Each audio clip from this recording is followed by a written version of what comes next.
అరెస్టుకు పాల్పడడం కవిత గారిని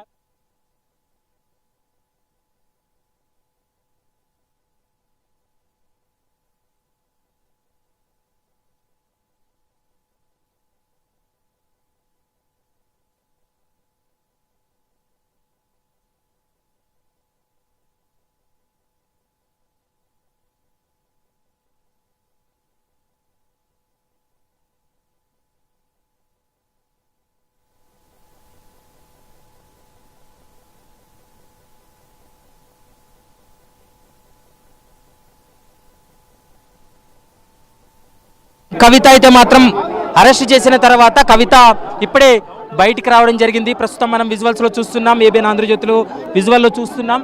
కవిత కొద్ది నిమిషాల క్రితమే ఆమె అభివాదం చేస్తూ బయటకు వచ్చినటువంటి సందర్భాన్ని మనం చూస్తున్నాం.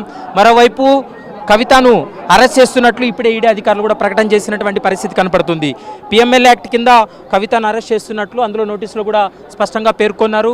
మరోవైపు మరికొద్దిసేపట్లో అంటే 8:45 ఎగ్జాక్ట్గా శంషాబాద్ ఎయిర్పోర్ట్ నుండి కవితను ఢిల్లీకి తరలించేందుకు అన్ని ఏర్పాట్లు కూడా పూర్తి చేసినటువంటి పరిస్థితి కనపడుతుంది. ఇక సెర్చ్ వారెంట్తో పాటు మరోవైపు అరెస్ట్ వారెంట్ను కూడా ఇవ్వడం జరిగింది. కొద్ది నిమిషాల క్రితమే కేటీఆర్ కూడా ఈడీ అధికారులతోటి కొంత వాగ్వాదానికి దిగాడు.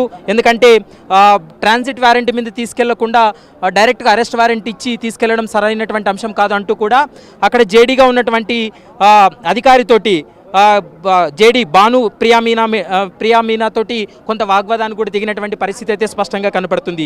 శంషాబాద్ ఎయిర్పోర్ట్కు తరలించేందుకు ఇప్పటికే 4 వాహనాలను కూడా సిద్ధం చేశారు. మనం ఒకసారి ఎక్స్క్లూజివ్గా విజువల్ చూస్తున్నాం. ఇప్పటికే మాజీ మంత్రి కేటీఆర్, హరీష్ రావుతో పాటు ప్రశాంత్ రెడ్డి, మరోవైపు తలసాని శ్రీనివాస్ యాదవ్ కూడా కవితతో మాట్లాడుతున్నటువంటి విజువల్స్ కూడా మనం చూస్తున్నాము.